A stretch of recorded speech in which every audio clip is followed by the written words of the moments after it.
députés et sénateurs, vous avez un rôle à jouer pour aider à corriger les excès du passé. Vous les collègues du Grand qui quittez les groupes armés, je vais le dire.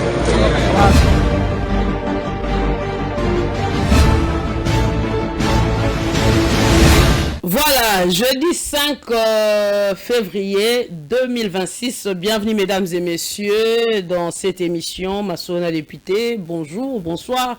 Et qu'on dépendre na air nini bino bozali baku ya kolanda biso. Masona député nini torosola lelo. Kinshasa encore une fois dans l'inondation. Quelles sont les mesures pour lutter une bonne fois pour toutes contre l'inondation na kati ya capitale congolaise Masolo na député après attaque ya ba drone par ba FRDC dans la forces armées de la République démocratique du Congo. Est-ce que aéroport ya Bangoka na Kisangani ezali fermé, topé, ezali opérationnel? La réponse dans cette émission mesdames et messieurs. Masolo na député.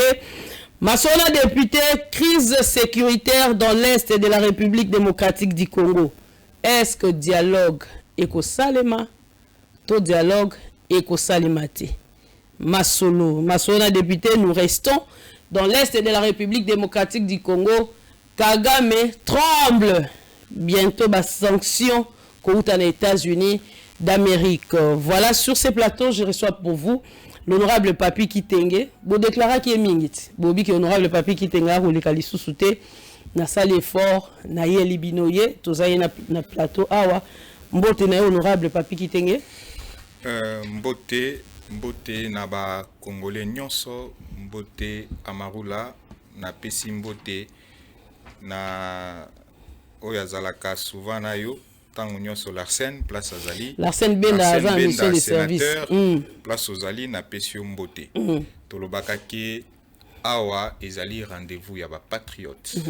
Oyo ba solo la kamboka, oyo balinga kamboka, nde place to kutanaka, to kendaka na makambo ya buzobate.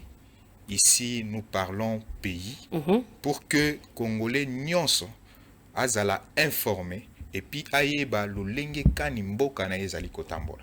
C'est pourquoi nazali awa parce que nazwa ki invitation kaka ndengo lobi pour na nini nazo le kate oyebi ke tozali na vacances parlementaires. Ah, ils ont continué voilà. Toujours dans le système de vacances parlementaires. Aussi sango le 15 mars, session zozonga et c'est pourquoi bozo mona tozali un peu par-ci par-là. C'est un peu ça.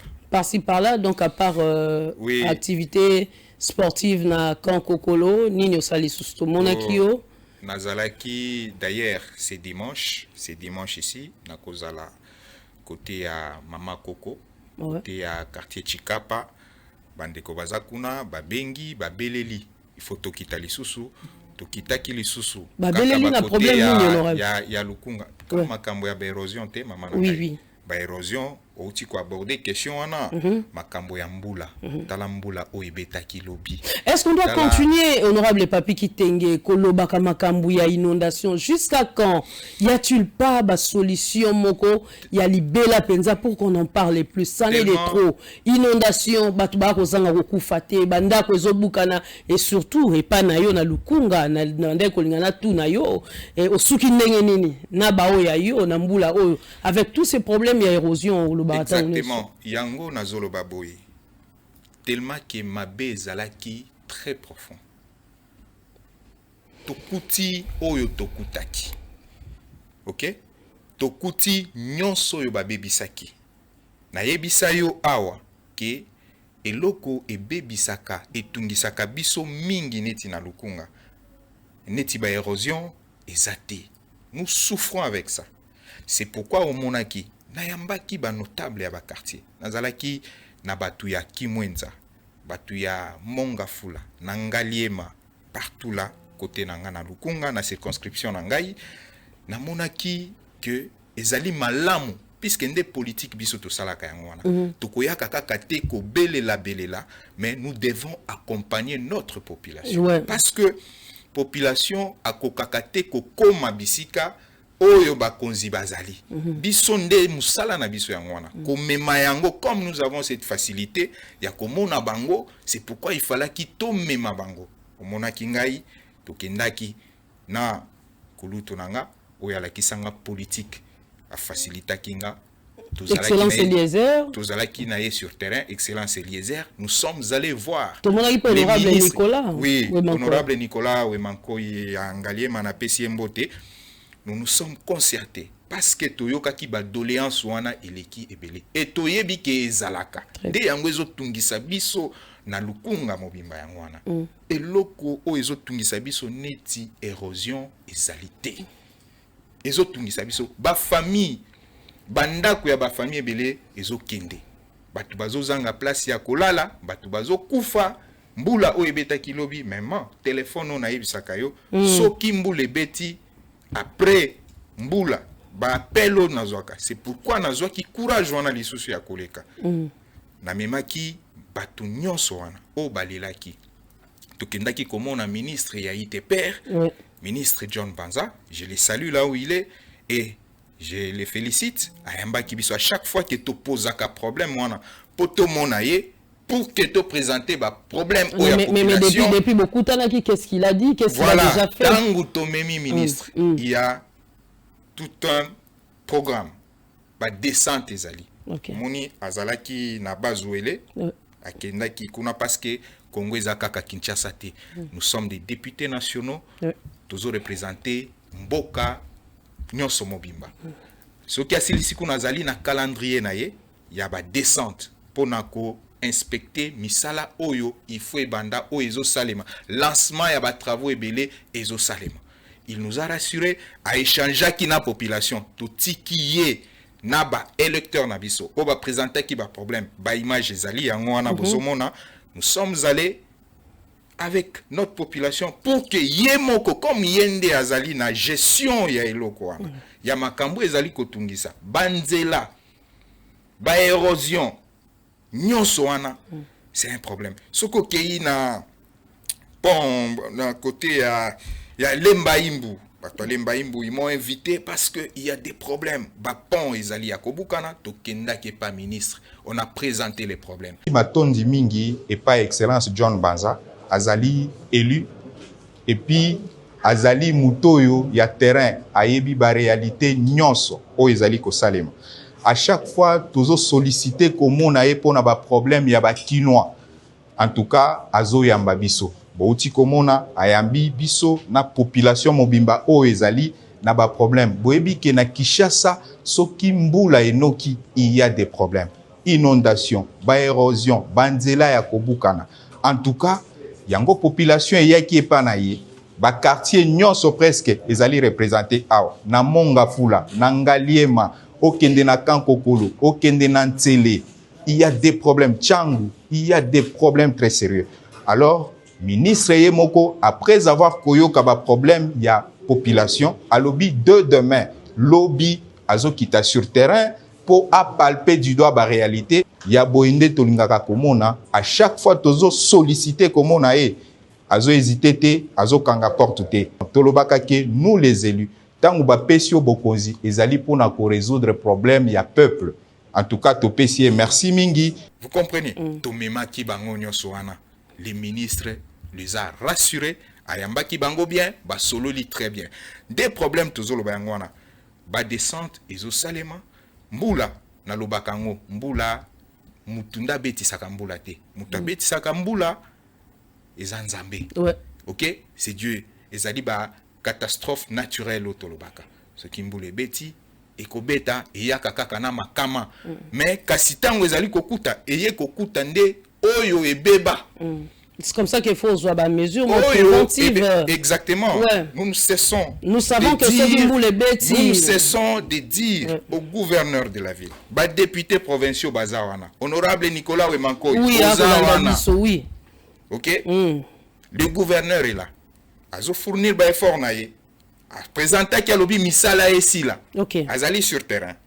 Misala ici là et puis ba makamonyo sona ba inondation o tozo mona na ba ekosila alors tozo zela bangote tozo zela parce que raison o bazo avancer zali ke misala ezo salema OK misala ezo salema tozo zela soki sili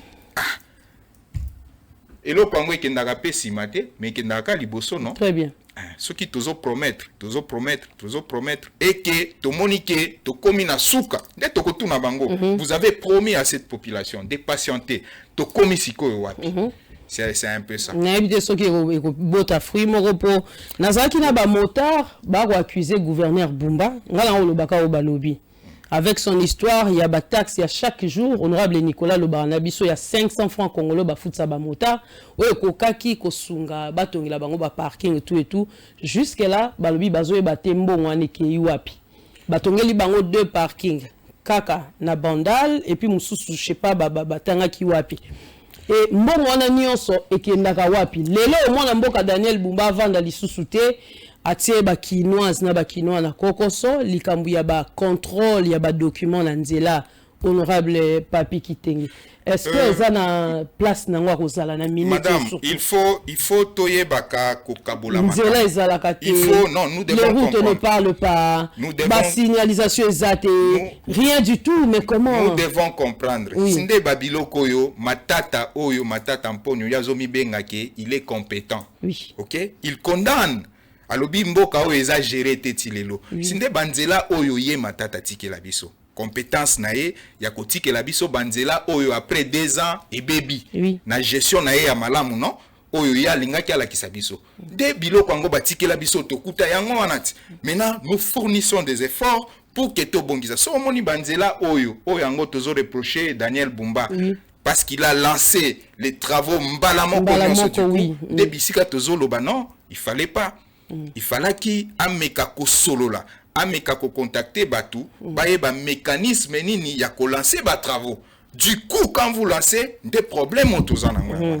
Mais soko kiti omoni quand même qualité ya musala na yazo sala. Biso lo lenge na biso tozalaka kaka na politique ya koloba noir te. Quand c'est blanc, c'est blanc. Qualité ya banzela o yazo sala na oyo matata. Dengazo mibenga kaza compétent. Oyo ye compétence na ye ya kotikela biso banzela o ezo sala 2 ans, 1 mois. Et Bukani et baby. Soki bazalaka na gestion malamu na régime na bango oyo ya baini. Bondi marape batiki banzele belé malamu. Sensible soki na zoloba. Soki na komi koloba makambo. Wana lingo loba nini? Olu accuser ngani? Na lobi boye. Faut ndi marabato na Papi Kitengi. Batikela bino nzela même kolongwa tiko kende. Na lobi boye. Qualité ya nzela ni. Qualité ya nzela ni. Pona yo nzela il faut sala. Boulevard du 30 juin tiko kende aéroport banani batika.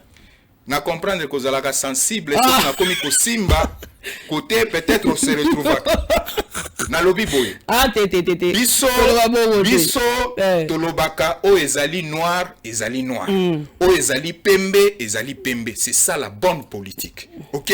Tolobi ke eloko to reprocher na Bumba, Daniel Bumba, OK? Ezali ko lancer ba travaux du coup.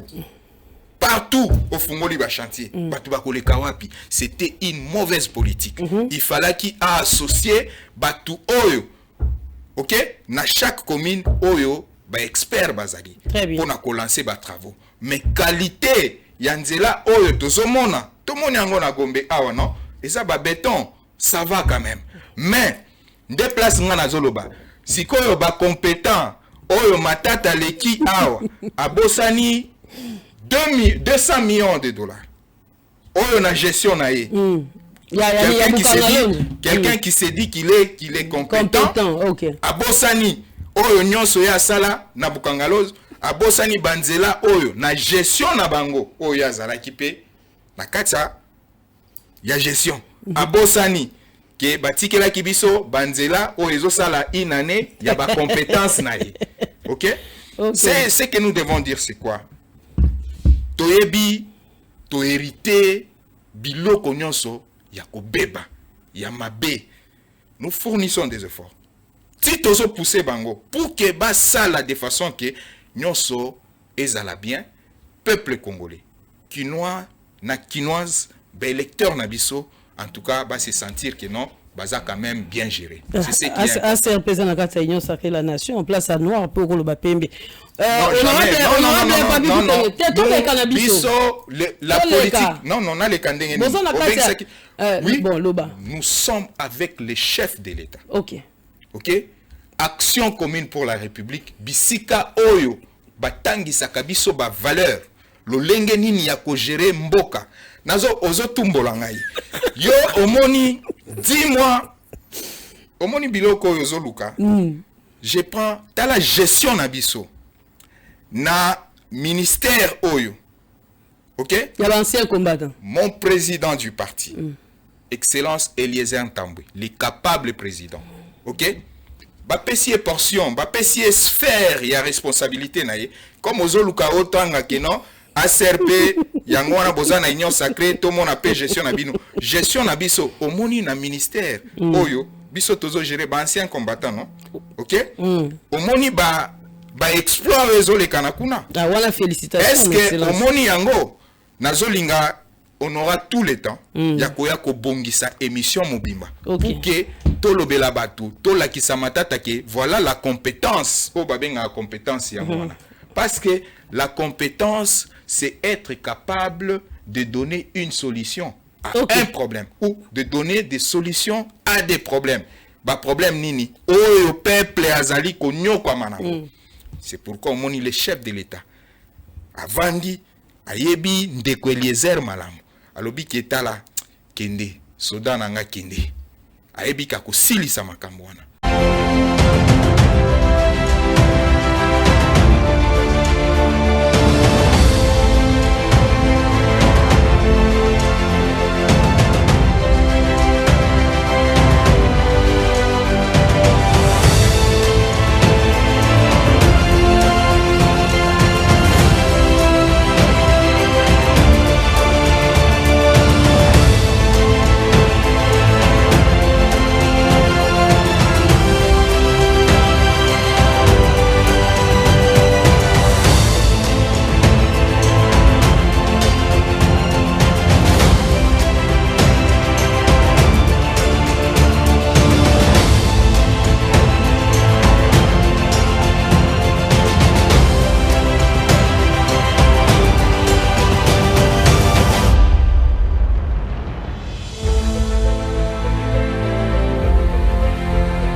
Dans son adresse, le ministre délégué à la Défense nationale a lancé de nouveau un appel à l'unité, à la paix et le vivre ensemble. Le représentant du chef de l'État leur a fait comprendre que le conflit Tekeyaka a freiné l'élan du développement dans ce coin du pays. Tous les jours. Il faut voir qu'il y a insécurité et blocage de développement à Batu. Les lonzela oyo tozaki avant au Kolongwa les mêmes jours au komi bandundu awa biso tosali 3 jours na nzela pona eta nzela za malamu te za bote batu moyen babima même kobimisa ba makala na bango ba biloko na bango komi passe yango bomoni mokonzi ya mboka Félix Antoine Tshisekedi Tshilombo na premier ministre Mama Judith Suminwa Tuluka bazana préoccupation mingi ya kimia ezonga parce que ce qui kimia ezongi même 145 territoires o bazotongela bana ba école bakotonga tokani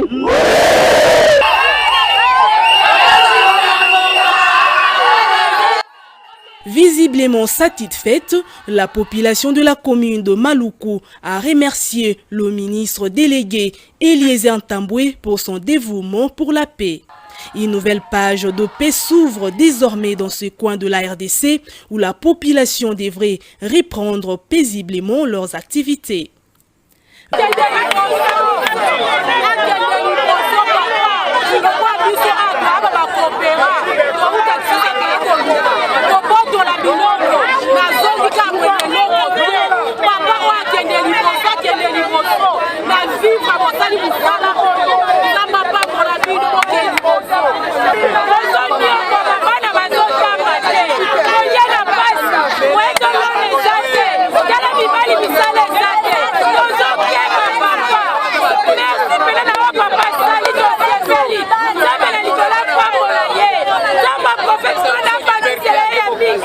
Kimia wana esili kuna ba mobondo biloko wana esili oyo batu oyo ba regime wana ya ba matata mponyo ba regime ya Kabila tomona batu baya na bangombe no na leka na émission awo na loba yango na lobi tomona kaka batu baya na bangombe baya mutakenda koyamba bango nani Joseph Kabila na gestion nani ya ba matata nde bakenda koyamba bangombe bisika bakota toyeba te toyeba te bisika bakotela bisika pardon babimela suite yango mais tozokende kosilisa yango na politique oyo zoloba ya ACR wana biso tolobaka ke nous venons apporter des solutions au problème. OK? Biso ezali politique ya ba valeur zelo komona. Voilà, on a papi kitenge na ebité sokolanda ki mwana mboka Willy Bakonga oyebiete l'ancien kabiliste.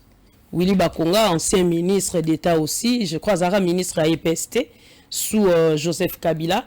Willy Bakonga, na nzela émission ya ene na biso Israël Mutombo, oyo a lobby que a kei na kan ya président Félix Antoine Tshisekedi Tshilombo. Willy Bakonga otoyebaki kabiliste du sang, ndenge ye moko lobaka. Moi je suis kabiliste des sang.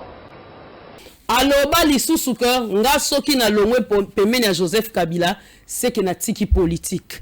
Si je quitte le kabilisme, je laisse le pouvoir, la politique. Mais lelo yo Willy Bakonga akena ngambu ya président Félix Antoine Tshisekedi Tshilombo. Na mona mutalingi mboka lokola président Tshisekedi te. Vision na ye apesi gratuité à enseignement. Engagement na ye. Détermination na ye. Oyebi ke ye soki azui likambo. Soki a se décider na likambo. Akoma kati na suka. Il veut voir les résultats. Ya suka kananzela te. Siko lecture nini yo salaki ko yoka un ancien kabiliste ko kumisa maintenant gestion ya président Félix pour lobi au président Félix a sala président moko tatikala ko sala. Batu babala naka sur une vision. Batu basanganaka na vision. OK? Vision nini oyo yazo sangana alobi ki azo katisa azo longwa boye akoma boye ye moko nda yebi. Mais ça sera mieux ya kocha vidéo parce que nous sommes politiques. La constance dans la politique ezali eloko malamu. L'UDPS 32 ans. OK? Constance, le président de la République, Félix Antoine Tshisekedi Tshilombo, fruit de la constance. Constance na politique de vendissier place à Zawana. OK? Batu babala na kana vision, batu basangana kana intérêt te, batu basangana ka pona ko protéger moi et loko na yo soki boete. Batu babala na ka pona vision. Et tu penses que lui il a fait pour intérêt mon son pas? Non, na lobby boye. Okay. Nous sommes politiques. OK. En politique, c'est la constance. Kemba, Lenda, vous comprenez? Sur la vision, pour défendre la vision aux Alinango. Parce que Biloko wana, bon, nakoloba nini? Bachela e vidéo wana et répondre. Moi je suis kabiliste des sang. Si je quitte le kabilisme, je laisse le pouvoir, la politique. Nalobi que je suis kabiliste, je resterai kabiliste. Du sang, faut battre ça. Non, non, bakisa du santé. Yondo bakisi. Ah, du sang, ils arrêtent. Ah, voilà, l'Obama comme du santé. Moi, je suis kabiliste des sang. Si je quitte le kabilisme, je laisse le pouvoir, la politique. Ah bon? Oui, ça c'est clair. Je suis kabyliste, c'est ça mon identité. Quel que soit ce qui peut arriver, je suis là, constant, loyal, fidèle, discipliné à Joseph Kabila. Non, namona mutalingi mboka lokola président Tshisekedi te. Président Tshisekedi est inégalable.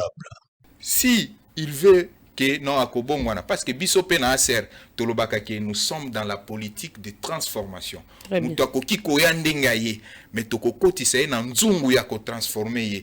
Kolakisa ye lolenge nini biso tozali komone la politique. Lolenge nini ya kosale la politique. S'il vient réellement pour accompagner la vision du chef de l'État. Et ça m'a bête. Bolibo transformer Minako, Bolibo transformer Batouana Nyosotu, Bako Mabino. Non, non. Ko awa ko simba biloko zolingo simba te. Tokoya ko bimisa makamususu awa. Mutuna mutu azali de. Vous savez que la sécurité de ce pays. OK? La sécurité de ce pays. Tant on a zo bimisa awa na zo yebisa yo ke biloko oyo bangombe bakota oyo lelo ba congolais belé bazo kufa bakufi batebele bakufi na biloko ba mobondo oyo. Vous savez qui sont derrière ces gens-là? Ce sont les politiques, non? Et puis banani.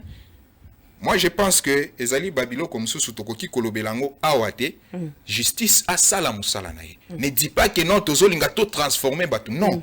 Mutuna mutu yo ndengo za wana bakoki ko inquiéter yo na balabala ovandika boye baye bazuyo. Soko sala ki problème oyebi justice de ayebi o bazali mieux informé sur tout congolais wazali na déplace to eba ke batu balobaka ke non mboko yo ezali géré eza na sécurité te boye na boye non. La sécurité justice kufa. Tangu bazolandela congolais moko na moko oyo azokende libanda ya mibeko akokutana na justice na nzela mutu na mutu a répondre par rapport ya ba acte na yo azopose atako okometaki ba acte wana ezolandela mutu moko na moko ozoyoka te Kabila place azali na mwasi na ye bango wana no côté ya Sud Kivu no bazali kuna na ba mwa mboka ngo kombo ezokima ngai baza kuna yo ancien chef de l'État président de la République honoraire sénateur à vie, OK, oyo okokiko yana mayele pour aider les Congolais. Poba ovanda kataba consulter aux ta bibliothèque oyo bakokiko ya ko puiser expérience na domaine moko boye. Lui c'est un militaire non? S'il était vrai Congolais, muto ya lingi ba Congolais o azali na motema na ba Congolais bolingo ya mboka alinga kia sunga makasi na makambo ya bitumba.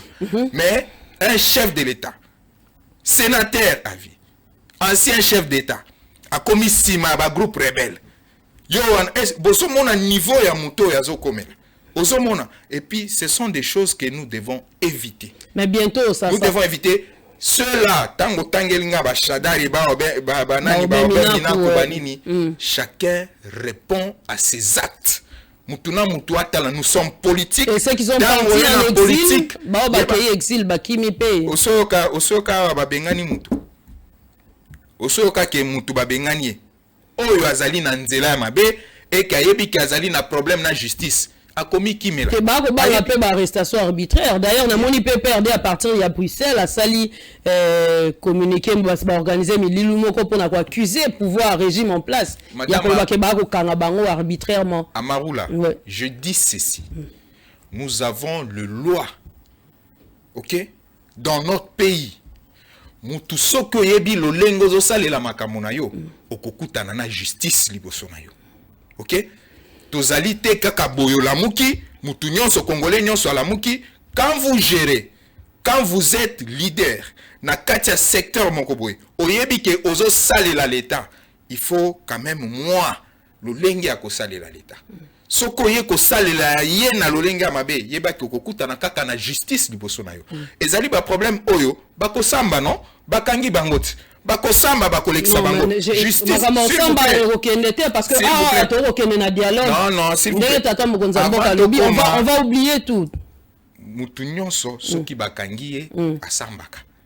OK, justice soki azo sala musala na ye azana problème ya ba enquête na ye totika ya kende nango na suka ok, ceux qui bazali vide, pas cause la vide, non?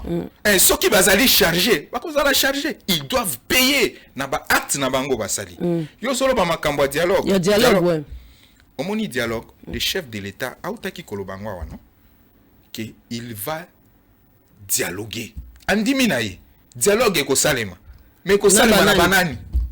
Kasi question na rotuna yo. Eko salema na banani. Bokimi si batu nyonso, misusu baza déjà condamné et le chef de l'État va dialoguer avec qui? Asa fungola maboko banda kala et bandi lelote. OK. Félix Tshisekedi, c'est un homme de dialogue. A sololaka, a lobango kala. J'étends, mes mains sont là. OK?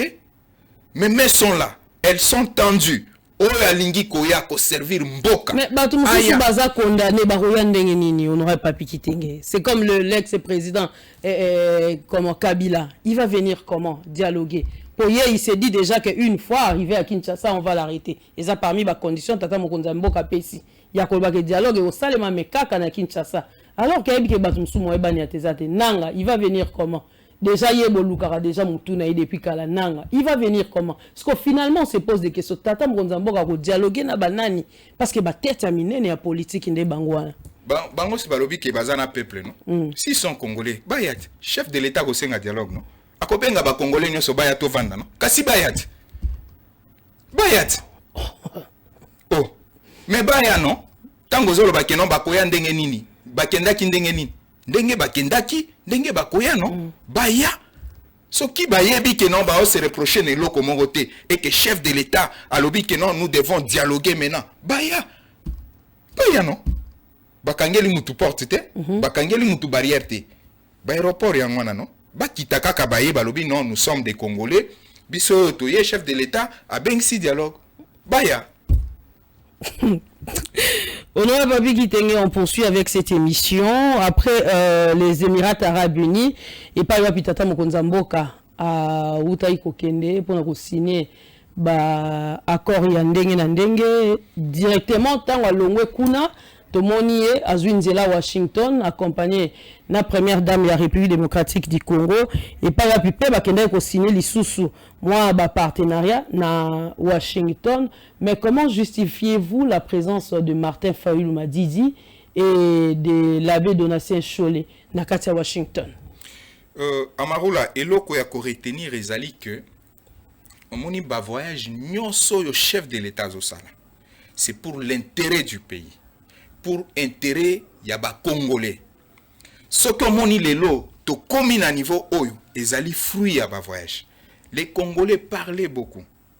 Mingi kaka sur le voyage des chefs de l'État et Mikolo payer les sous-makasi Yangona Zoloba. Ba voyage oyo, ba voyage oyo chef de l'État salaka. Oyo nyonso abanda ko sala. Fruit na ngonde yango oyo tozobuka lelo. Soki Félix Tshisekedi asala kaba voyage te mboka oyo ekendaki.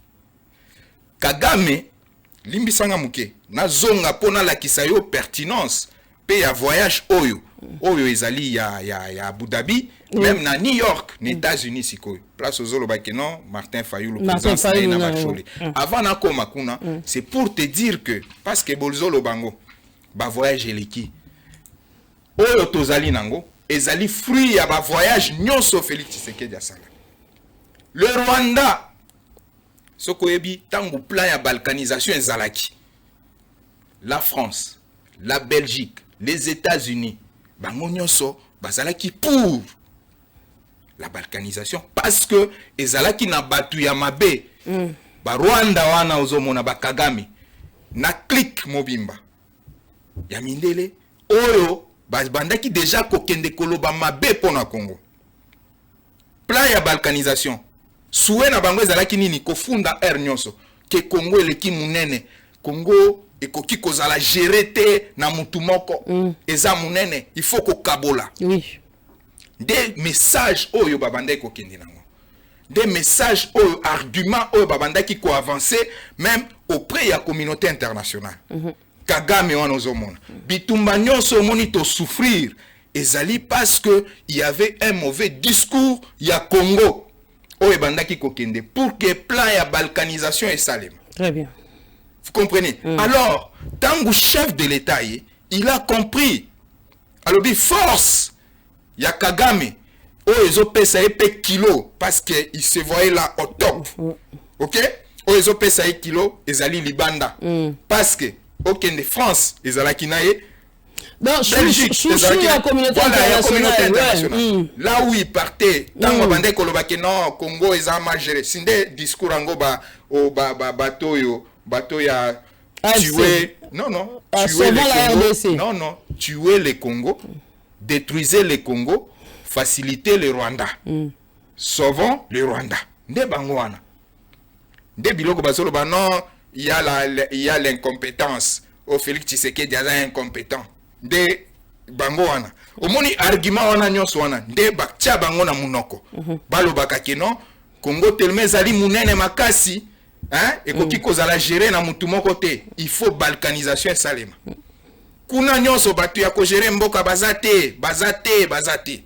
Alors, le chef de l'État aye à comprendre formule na bango bazalaki nango. Oyo batekela Congo na sango mabe. Vous comprenez? Des voyages au Bomonaka Tshisekedi asala ba voyage. Les gens n'ont pas compris. Il fallait abanda kozonga bisika nyonso oyo kombo ya Congo etangama mabe. Bisika bateka yango mabe. Oyo Kagame azalaki pion majeur. Oyo azalaki avandaki yende meneur de jeu. Oyo azofungola. Oyo ayebaki ko détruire. Mutu aye lisusu ko faciliter makasi. Tango azwi mutu na ye Kabila tche wana. Da faciliter esikoyo. Alobi bon to détruire. Omoni nyama asakoti na kati ya lidesu. Azolia bino na CC. Mais à 18 ans, ils avaient tout le temps de faire ce que vous dites. Et là, on aura bien non, c'est parce que... À 18 ans, tu penses que Bagui a tenté. C'est parce que ils se sont trouvés devant une opposition. Oto Vandaki. Lui, DPS était là. Nabato Bazalaki na moral. Etienne Tshisekedi wa Mulumba. À Télémaki. À l'obike, non. Pas à la balkanisation. Discours wane bandi le loté. Ce qui va kokaki kosalango te, c'est parce que bakutaki ba congolais à solo, ba opposant à solo, o ba telemaki ba lobike, pas question. O bosani, eloko yo Kabila lingaki a doublé ba mandat non, a triplé ba mandat na kokaki te ponani. C'est parce que tout telemelaki na balabala. Quand on a changé constitution. Parce que tout telemelaki. Vous comprenez un peu? Il fallait que Félix Tshisekedi aille na ba voyage nyonso asali. OK? Kozonga, kokende, kozongi saboy. Ndo moni a changé. Là, il a cloué Kagame. Lelo Kagame a commis bilela lela. Olobaki yango awa. La monnaie na vidéo. A commis bilela lela. Il y a comme chouchou, il y a communauté internationale. A comme Soukolobaki et la communauté internationale traite Félix Tshisekedi comme un enfant. Comme un enfant, comme un bébé. Neti bazo kajolé, bazo. Mais c'est ça non. A commis na souka. Il a compris que Félix Tshisekedi, avec le voyage de Oye Futibiso, il a remis le Congo à Zongisi à l'obité. Nakati à Congo, ba compétence ezali. Ota la compétence na ye, bisika oyo ba matata wana tango bazolo ba incompétence. La compétence c'est quoi? Bango ba compétent, ba moni place basuki. Ba moni ndenge le président de la République, Félix Antoine Tshisekedi Tshilombo. Au moni place à Mimi Bango. C'est ça la compétence. Kozongi sa Congo bisike ezalaki. Yango lo ba voyage yango ezofuta. Na Abu Dhabi place à Kei. Akeko signé d'accord. C'est pour l'intérêt de la population, les intérêts de notre population. Mboka il faut se développer. Mboka il faut fungwama kende libanda. Sokomoni ba pays ebele, lelo Japon. Sokomoni Japon, Sokomoni Égypte. Et se développa grâce aux États-Unis. Ce que mon pays est belé fumama, c'est grâce à Libanda wana. Il faut qu'on développe moi coopération wana, collaboration wana na ba pays wana. C'est ce que Félix Tshisekedi a compris. Et il a dit que il faut na zonga na nukaka côté à bateau et basala plan wana na bongisana na bango. Exactement pour que le développement ya Congo et pour ça, c'est pourquoi ce n'est pas ce que d'autres Congolais disent que le pays est déjà parti. Félix fait tous ses voyages parce qu'on a récupéré Ateki Yango Wapi, a récupéré Bisika Bateka.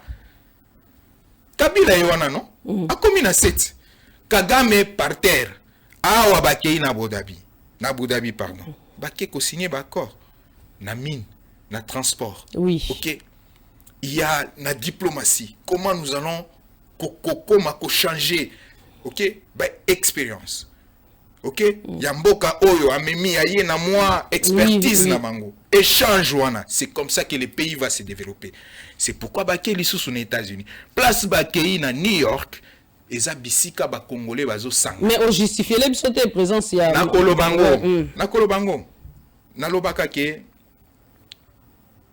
Vieux Martin na Félix Tshisekedi bauta nzungu moko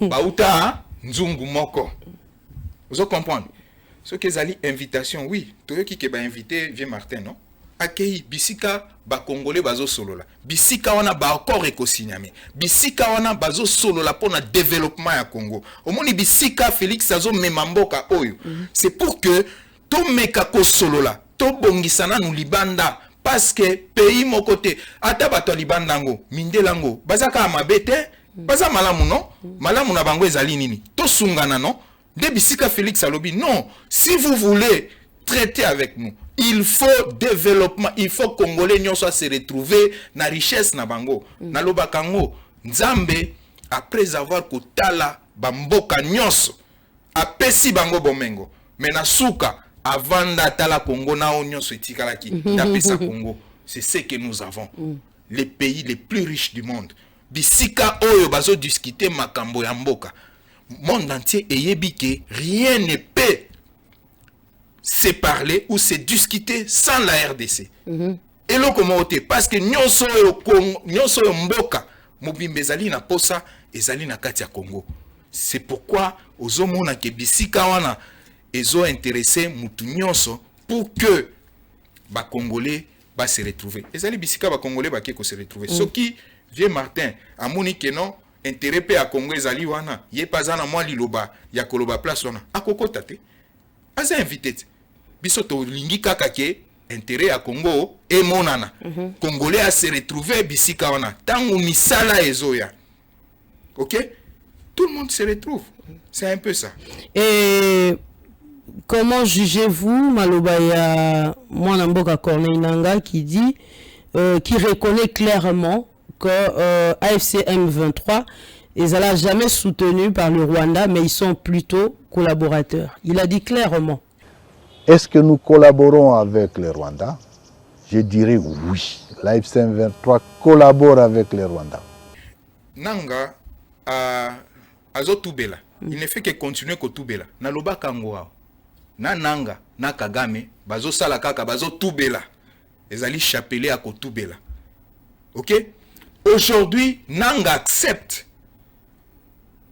Quand je vois ozomona un message est sorti d'abord ya ba sango na biso et tambola wana ba ute valeka wati ba muteba fulgence baleka wati balobi que non le Rwanda nous a mis dans le confort pour aller passer vidéo ezali ceux qui ba kozongi sa vidéo wana ba tchaki bango na confort pour na kosala nyonso ba bande kosala pour que ba trahir ba congolais pour que ba congolais ba kufa lelo Nanga accepte que bazali ba collaborateur ya Rwanda OK donc qui dit bazali ba collaborateur ya Rwanda ezali que bazali na complicité à koboma ba congolais et il y a pas que il n'a pas dit que c'est le Rwanda tangi ba Uganda il y a pas de problème biso tozali problème na Rwanda na régime ya Kagame OK ya ndimi que bazali ba collaborateur biso tozo vandela nde wana OK il a accepté andimi que à kota na collaboration ya Rwanda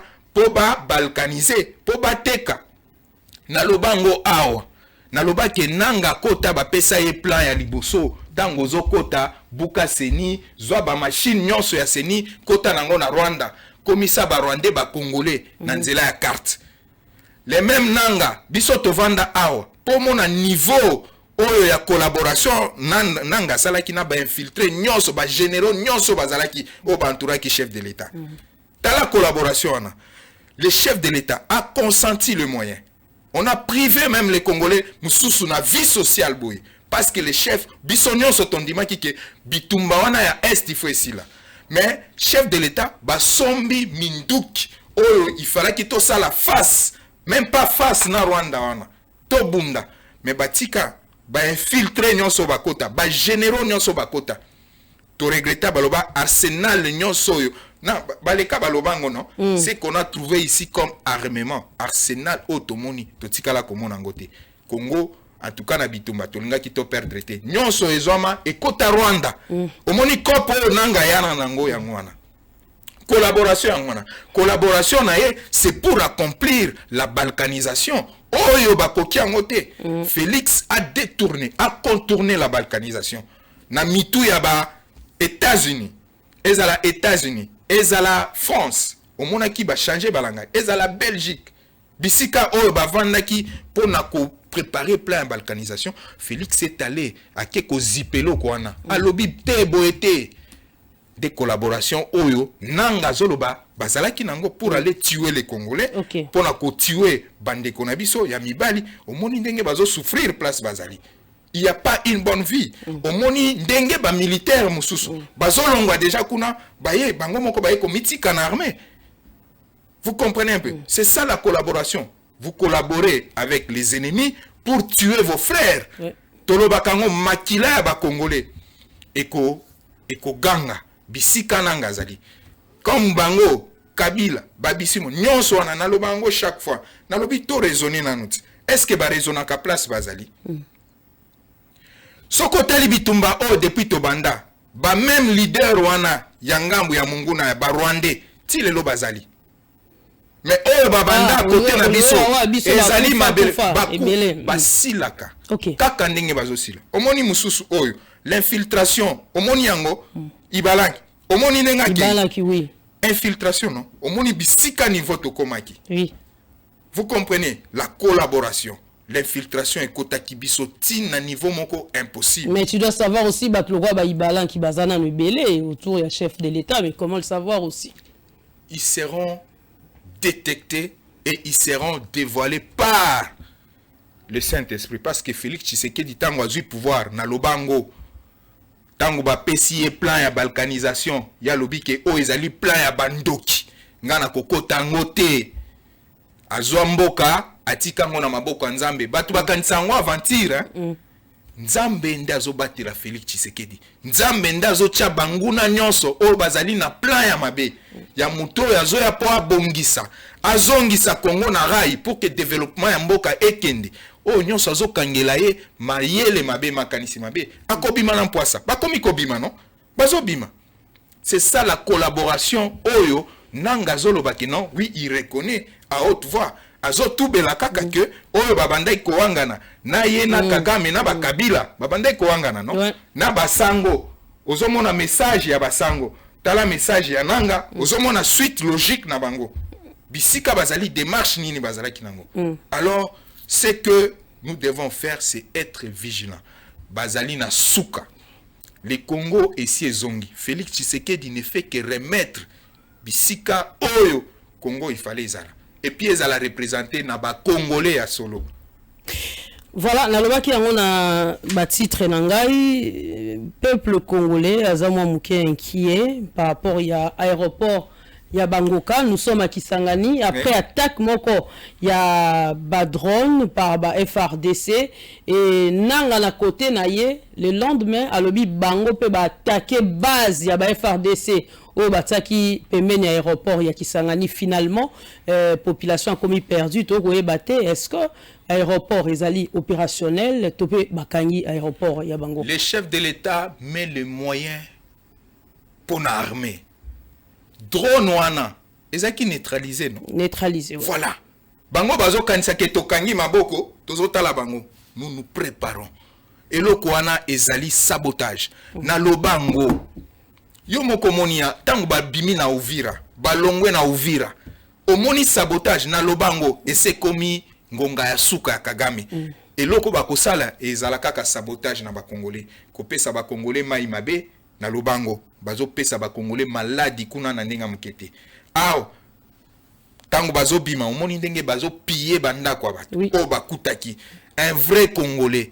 Ozomona un Congolais oyo amoni kezali mboka na ye peut détruire oyo biso tozomona wana ba sabotage wana zelo zomo bakendaki na Vodacom non OK même na ba société à télécommunication ils sont allés là-bas pour saboter des biloko bazo sala ba Congolais na ngonga suka yango wana ozomona wana c'est ça ba sanction yango na États-Unis azoloba non parce que balobaki ke oya ko respecter accord te parce que biloko nyonso wana ezouta na côté ya Rwanda ba drone wana OK et outi na Rwanda non ba kei c'est pour babangisa ba Congolais bazali na Kisangani que voilà c'est comme ça que eux travaillent OK babangisa ba Congolais que voilà et quoi drone et quoi balingaki ba bombarder aéroport batuba bakene na psychose wana bande bazola tisango ba Congolais pour que batuba banga ils sont en train de semer la peur na kati ya mitema ba Congolais bozala calme nous avons suivi le gouverneur Paulin OK à salaki descente nae il a dit que aéroport ezali ko fonctionner normalement ba Congolais ba banga te ezali biloko oyo ya suka pour que ba kokako bangisa ba Congolais mais ils sont cuits bazali na suka en tout cas tozala calme bande konanga ya Kisangani bozala na molende na esprit batu wana basi basili o wana kolela lela ya nanga ezali ya suka ezala nyonso bazo sala wana ezali ya suka biso tozozela ngana zolo bakabo iki soki baza ba Congolais ya solo OK bah il y a chef de l'État lobby toko dialoguer OK nous allons dialoguer avec qui et après le dialogue toko tia mibe kwa mboka non tolobi ke to fungoli kaka constitution na biso tolobi ke mibe ko loba nini pona Congolais oyo atraisa mboka na ye pona Congolais oyo aboma bandeko na ye pona Congolais oyo aiba eloko ya mutu pona Congolais oyo atraisa aboma armée aboma bandeko na ye tokovandisa mibeko na mesa tozo solola sore ya moko na moko ezalande na constitution on va atterrir honorable Papi Kitenge parlons rapidement de la rentrée politique à Serre aux alliés présents.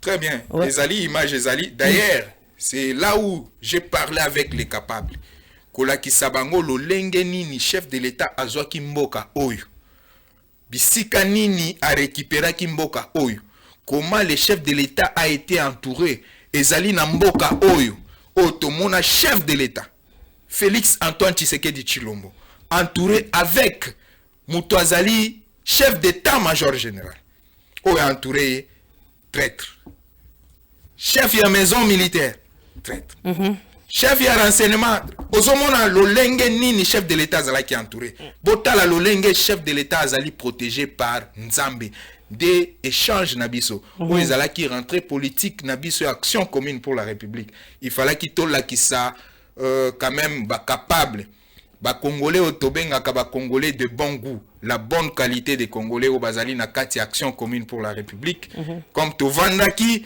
il fallait qu'il moi pose il fallait qu'il te réfléchir comment tokoki lisusu ko travailler davantage pour notre parti il fallait qu'il activité na biso l'année 2026 les ala qui suspendu il fallait qu'il tozonga azo s'occuper de la sécurité à Mboka azalaki nani est-ce que bozo mona muto azali entouré na bato bazo pesa direction ya politique mais aza entouré na ba traite. C'est pourquoi boyokaki bato bayokaki chef de l'État mabe y a traité ba soldats comme banani or que zali bongote ya zomu lobelango par rapport ya ba cause balobakake il n'y a pas de mauvaises troupes il y a que des mauvais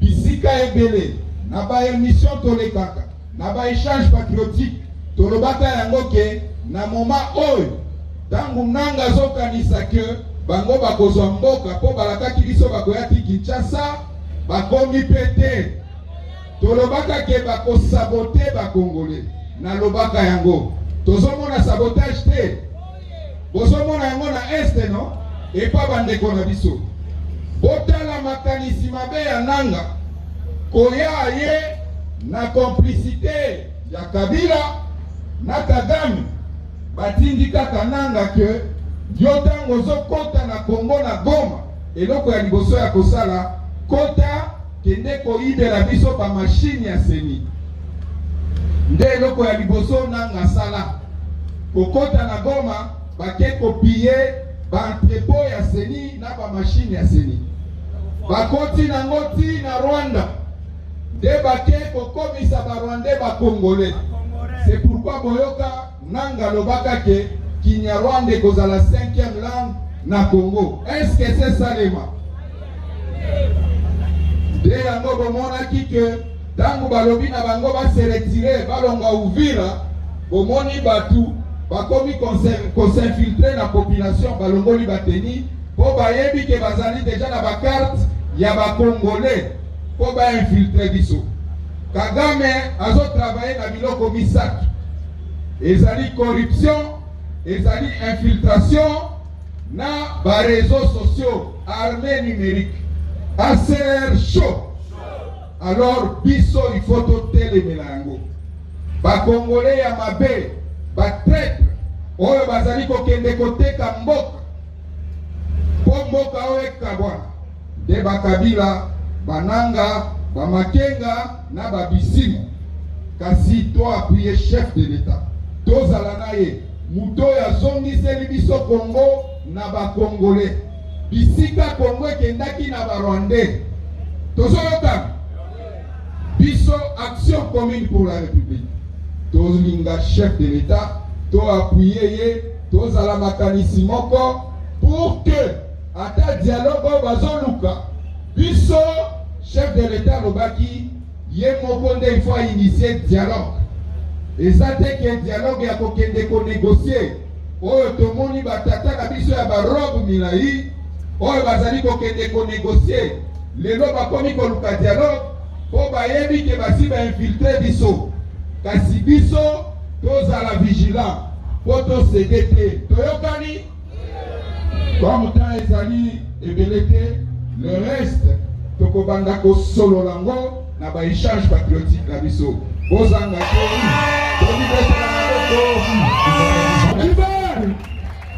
c'est comme ça air moko au moniti to le kaka ao ba esprit ezali chauffé et sengaka air moko moi repos yango tozongela ki ba activité nyonso yango wana bozomona o to salaki na siège na biso. Merci beaucoup honorable Papi Kitenge, merci d'accepter notre invitation. Toi si Chadra qui kuna obetelanga mabo kuna ekoki minutes ekoki eloko kaka na koloba na ba Congolais ba électeur na ngai ya circonscription à Lukunga tozali boyebi tomema kibino les problèmes oyo ezo ronger biso ba érosion makambo ya mbula ezo tungisa biso tozola la te. C'est pourquoi bomonaki tokendaki komona ministre ya ITPR John Banza et tozana e ba descente ebele aprometaki akoya kosilisa ba érosion nyonso oyo ezotungisa biso kuna misala ezali bien programmé pour que en tout cas place tozala na kimia. C'est un peu ça en tout cas nzambe abatela biso. Merci. Congo oyo ezali kaka Congo na biso banguna bakokoka te mais nazolobake biso il faut tozala vigilant. OK babokolaka mbwa ya mukolo te tango zomona batu bazokatisa bazoya ke tozoya ko soutenir to boy ba infiltration wana pe ezali infiltration tozoya ko soutenir chef de l'État batu basangana kana vision batu basangana kana babiloko ya ko improviser relation infiltration et ko bomba la frustration après bomba ni makambo biso ezali tango bozo sangana na mutu basangana ka sur une vision bozo partager vision mon konde batu basangani et puis toke liboso. Merci, restons vigilants fidèles téléspectateurs. Balandi Amasona député mboka to na ngoka moko Congo kotika la moko pe indivisible Congo yo bongo mono Congo yo te pardon na bosanaki nazo yebisa na ba Congolais nyonso surtout circonscription na biso ya Lukunga adresse na biso ya Itaga 120 Zozonga kala mingi te bokomona tozo inaugurer bisika makambo ebanda place chaîne to komi apezalaki place ezalaki toko inaugurer yango kala mingi te il y a des travaux Itaga 120 nzela ne beba makasi tokitaki na ministre tokitaki na ministre ezo salema d'ailleurs basi bakomi na niveau ya ko asphalter. Ouais. Et puis c'est déjà praticable. OK? Misala ezo salema. Nous sommes là. Ba vidéo ezali. Ba yango to kitaki na ministre. OK? Pona kolakisa ke biso to vandité. Politique na biso ezali politique ya terrain. Lokola mwana mboka. Mwana kolo lopango. Excellence Eliezer Tambwe na ba mobondo na e. Tozomona nenga zali na terrain. La deuxième phase à Bamobondo. Merci beaucoup. Zamba. Ozomona place azolala. C'est comme la souka. Po ya kolobeze belé. Ya kolobeze belé prochainement. Félicitations. Même si son deuxième phase ezali. Des politiques ya serre ya moi nozomona ya moi. Merci beaucoup. Merci à vous tous de nous avoir suivis. Tokutana prochainement. Ciao.